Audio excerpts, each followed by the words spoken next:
All right, hello mech fans, and welcome to the first engagement tournament. I am the Raffle Waffle, and I'm here today with my co-conspirator and co-caster, Seriothrax.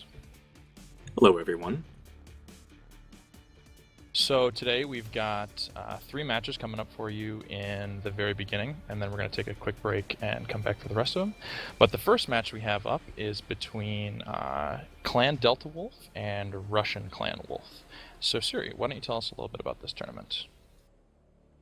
Okay, well, this is the first official tournament, based tournament, that PGI and IGP have put together. It is 32 teams, and they'll be slogging it out in best of ones. And for this first round, we have Forest Colony Skirmish with 720 tons max. Yeah, so this is, first of all, I'm super excited. We get to cast some great matches today. Got some great teams, and we're going to take a look at each of the teams in just a second here. Now, I'm going to be honest, I don't know a ton about these teams, but I'm excited to see them play. I believe, Siri, you've just been talking to one of them, haven't you? Briefly, yes. I believe that Russian Clan Wolf has been involved in HHoD in the past. I think they are still competing, so they have some history. I'm not sure if Clan Wolf Delta has the same. So we've definitely got an experienced team in this first match. Let's get this first matchup bracket shown here. And then you're in talks with them to make sure that we know when they drop, correct? Yes, I am. All right, great. Just got to sort through all these windows, make sure everything is working well. They are still getting ready for their match right now, so it'll just be a few minutes, but... All right, great. So, first match is on Forest Colony and Skirmish. So let's talk a little bit about what it is to play Skirmish on Forest Colony. Especially, and this is 600 tons, correct? 720. Oh, this is the 720, that's right, first round. So, first round, 720 on Skirmish. What do you think we're going to see in terms of builds and in terms of strategies from these two teams? Well, drop deck wise, 720 tons is just a little over your average competitive drop weight, and it has enough flexibility that you can do several styles with it. It's actually the 700 ton drop in HHoD is actually one of my favorites, because you can do a very polarized style where you bring a lot of assaults, a lot of lights, or you can do a bit more balanced where you bring several mediums and heavies into the mix. And which one you go with is dependent on one you're comfortable with and which one plays to your style. Personally, I'm a light pilot. I love lights, so that polarized style is one that works for me and my team. And so, with Forest Colony being one of those smaller maps with this 12-man drop, what do you think we're going to see in terms of strategies and I guess engagement distances as well? So we're going to see probably some jump sniping from both teams. Air arty is, of course, viable, so we're going to see lots of that, some red smoke and some big explosions. But what do you think we're going to see from each of these teams in terms of, do you think we'll get a surprise and go for a brawl, or do you think these are both going to be fairly meta jump sniping teams? Well, in order to answer that question, you kind of have to look at how the map plays out. You've basically got well, since it's skirmish, you don't have any bases that are tying you down, it's just your spawn location. But from each side, you sort of have two strongholds on the land side of the map. With one side, you have the arch and what we call the stage area, right near the spawn. And on the other one, you have both the hills by the water and the mining colony, the high ground by the comms tower near the cave. And both of those can be very hard positions to assault. So if you hole up in there with snipers, brawlers are going to be taking a lot of fire on their way closing in. The other side of the map, water, is a bit more aggressive, less cover. You only have the boat and a few of the rocks. But it does give you some angles to attack up and break those stronghold positions. Yeah, and I've actually been practicing a lot on Forest Colony lately in preparation for this tournament, and it seems that the two major strategies that I've seen have been holding that area up by Tiny Town, by the cave entrance on that ridge, and making sure that you have good eyes on your opponent and stuff like that, and then also pushing through the water to try and get good lines on that target. But I'm excited. I'm really excited to be here. First of all, this is going to be a fun tournament, and I'm really happy to be able to cast some of these matches. And I believe we're going to check in with the teams really quick and make sure that we know when the game is starting, and then we'll have game number 1 for you guys. So just hold on for just a second while we see where everybody's at.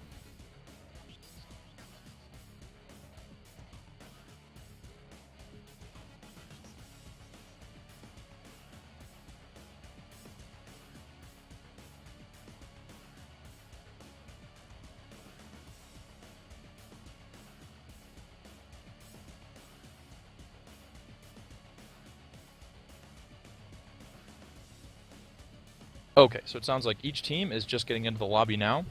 I'm assuming they have all of their mechs ready, and then they'll be readying up, and we'll be able to get you game number 1. Excellent. I'm going to interject real quick. Hey, this is Bombadil from NGNG. Of course, I'm here with Phil today as well. He's doing the camera work and facilitating a lot of the stuff in the background. I want to give a big shout out and thank you to both Raffle and Siri for participating today and throughout the tournament. It's going to make the tournament awesome. Can't wait. Just letting you all know, I'll be in and out today doing some giveaways and announcing various things. But these two talented guys, Raffle and Siri, are going to be doing the vast majority of the commentating today. You'll hear from Phil in between matches and myself, and maybe some guests. Ed Meister even mentioned stopping by and talking with us a little bit. So we'll see throughout the weekend, throughout the tournament, who stops by and participates. Maybe we'll even get a little Duncan Fisher. Wouldn't that be appropriate? We'll see. But anyway, I want to say again, thank you to these guys for all the wonderful work. Thank you all for showing up. It's so awesome to have you all here. Really getting great numbers for the beginning of this turnout. And I'm definitely excited to see what some of these teams are going to do, especially the ones that we haven't seen a lot of action from before. I think we might get some creative setups and tactics and so forth early on in the tournament, but we'll see. But anyway, I'm going to turn it back over to our lead commentators. Raffle, take it away. Oh man, put me on the spot like always. And thank you again, guys. It's really fun to be here. And Siri and I have been looking forward to stuff like this for ages upon ages. So to be here, really glad to get to cast these matches. I actually moved a final tomorrow, so I had extra time just to make sure I could do this. Yeah, awesome, man. I know, right? I was super excited when my professor was like, "Oh yeah, don't worry about it. Let's just move that final for you." Right on. Some dedication Meanwhile, right there. Meanwhile, up in Canada, we just have a day off. So Lucky you. He made an entire freaking country holiday for this thing. Jeez. Phil, how you doing this morning, man? I'm doing good. Excited. Obviously, we got this awesome interface. Just want to say shout outs to Let's talk. Farp and Noodle about that, by the way. A community member reached out and sat down, and he created all of this. Had to figure out a few things on OBS, but got it taken care of. Showed Raffle and Siri last week. Pretty damn amazing. So again, shout outs to Farp for doing that. You're awesome, dude. Pretty excited Huge props to see, obviously what this tournament holds. I mean, obviously we can make guesses. I think we can all say, what's going to happen, but I don't know. Every single time I watch a tournament, things tend to go crazy. I don't know. Basketball. Expectations go the wayside. What do you guys think now? You were talking about expected loadouts and strategies, but now a lot of these teams that are playing today aren't regular on the competitive scene. So are you expecting some curveballs? So here's something, an interesting fact that I've picked up throughout my time playing is that the EU teams have a completely separate meta from, not completely separate, they still share a lot of the trends, but they do tend to run like different builds, and they just with pure skill power through against these hard meta teams. So I'm excited to see some teams that I've never gotten to see play before. I mean, I'm an NA guy. I've got to be watching NA games and looking up for my competitors, and I can only stay up so late on a school night. But now, how different of a meta are we talking about? Like Small Pulse and SRM2s, or?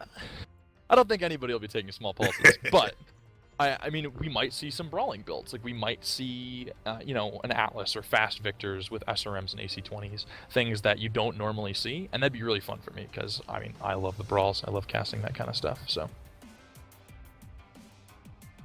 I'm Yeah, really me too. looking forward to this. Very exciting. You have a different. Mystery, what's the update? They Oh, are got it. just putting lobby together. I have Catrail watching out for us, and they said they would make sure to let us know when they're starting, so hopefully soon. Great. I was gonna Yeah, say. we have a... Go ahead, Sean. I was gonna say one of the things I've noticed between not just the loadouts is also the mechs being used and the engines being used, and how important that is, XL or standard. And obviously, we know how like the 733C used to run a standard, and now that sort of meta shifted to the Victor. Well, you have people that use standards on them. You also have people that use XLs on them. Same thing in a lot of the other mechs on heavies and mediums. So that mentality, I would say, differs a lot between some of the North American teams and the EU teams. And even in those EU brackets, there are different, thoughts and, when they should be taken and when they shouldn't be taken. Yeah, and, Now, I'm sorry to interrupt. Just real quick, I do want to mention, because you mentioned Brandon earlier, we do have a lot of people working behind the scenes, Brandon being one of the key helpers today. And there's people at PGI, IGP, that we would just want to thank for all the work that's going on behind the scenes to make this tournament as run as smoothly as possible and be as fun to watch as possible. So thank you to everybody that's had any part in making this tournament happen. And back to you, Raffle. I need a notepad with all the names of people that have helped out, because it's really getting long, and Indeed. it's making it into a fantastic event. So I'm really excited. The spectator tool that we just got access to is awesome. Really excited for this. Yeah, it's going to be a great tournament, and I'm excited to see how these. The fun part about a best of one scenario is that you don't have time to anticipate. So best of 5, best of 7, best of 3, you have at least like one game to sort of feel out your opponent. And it means that I'm you just can. gonna. What Sorry, were you I saying? don't mean to jump into, but the teams are telling me they're ready. Oh, okay. So I'm gonna hop up and coordinate with them and get this rolling. All right. All I was going to say was that with a best of one, you can get upsets really easily. You get a good arty strike, you get a couple headshots or something like that, and you can have a completely different game on your hands. So it's going to be fun, quick matches, which I'm really excited for. Exciting. All right, so now I'm going to just sit here and tap my fingers with anticipation, waiting for these teams to ready up. Yeah, I got a lot of energy through me right now. I'm really excited to see this All thing right. happen. They have launched and are connecting. And just reminding everybody, there is a 5-minute delay, so we are launching now. You won't be hearing this for 5 minutes.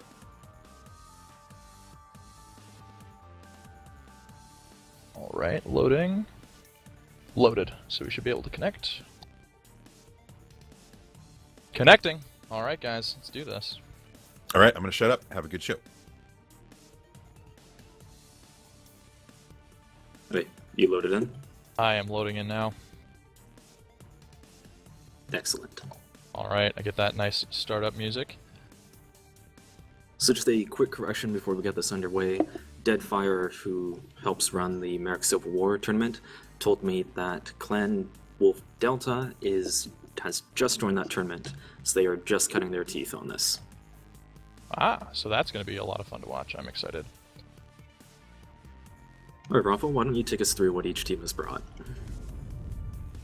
Okay, so let's take a look here at each team, and from... Sorry, just having a... There we go. Okay. So, it looks like from... I have to find a name that I recognize quick. So, Blackfire, who I believe is the coach, or the team captain for Clan Jade Wolf, correct? Delta Wolf. Delta Wolf, God, okay.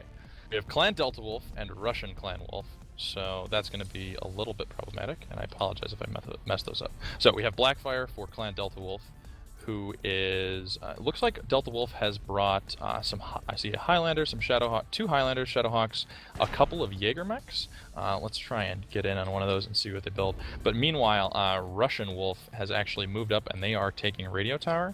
So they're going to try and play this very camp game. They're going to try and draw their opponent in, or and make sure that they're the ones in charge of that sort of jump sniping battle. They've brought Victors and Shadowhawks and Cataphracts, so they're a very meta build right now, or at least what is currently considered meta. I'm gonna jump in and see what those Firebrands are looking like. I think from what I saw in the Firebrands, they're running dual Gauss. Wow.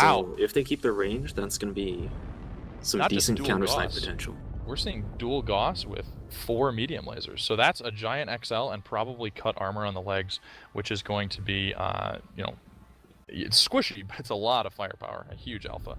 So we see a Russian skirmish. Jade Wolf has actually sent their lights through the water. They're coming into the 3 around the boat. They're going to be tangling with Delta's lights, and actually with their Highlanders as well, because the Highlanders are sitting out in the water.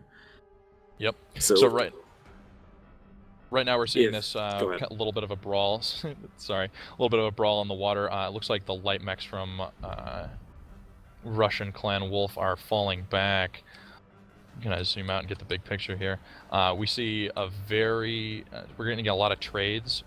Clan Delta Wolf is sitting back near Arch, trying to get some jump sniping shots on the jump snipers from RJF or Russian Clan Wolf. Man, that's just killing me. But they're sort of spread out. They're sitting back right now and making sure that they get some good shots on each other. It looks like we have a disconnect. Need to see how close. Okay.